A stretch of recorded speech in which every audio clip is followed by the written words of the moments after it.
দুনিয়াতে যে আসে নিজের রিজিক নিয়ে আসে, কেউ কারোটা খায় না, খেতে পারে না। এমনকি আমার কপালে যতদিন একটা দানা বাকি আছে, মৃত্যুর ফেরেশতারও ক্ষমতা নাই এসে আমার জান কবজ করবে। আমারটা আমি খাবো, তারটা সে খাবে। তো গরিবরে কি আমরা খাওয়াই? রিজিক কি আমরা দেই?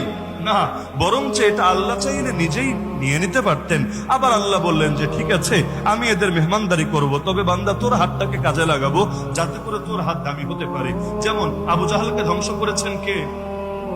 বিশ্বাস হয় না? ধ্বংস করেছেন কে? আল্লাহ। দুনিয়াতে যা হয় সব করেন কে? আল্লাহ।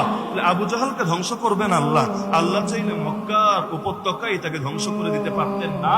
পারতেন। তাহলে এত পরে গিয়ে বদরের ময়দানে কেন ধ্বংস করলেন? কোরআন খুললে পেয়ে যাবেন, কাতিলুহুম ইউআযিবহুমুল্লাহু বিআইদিকুম।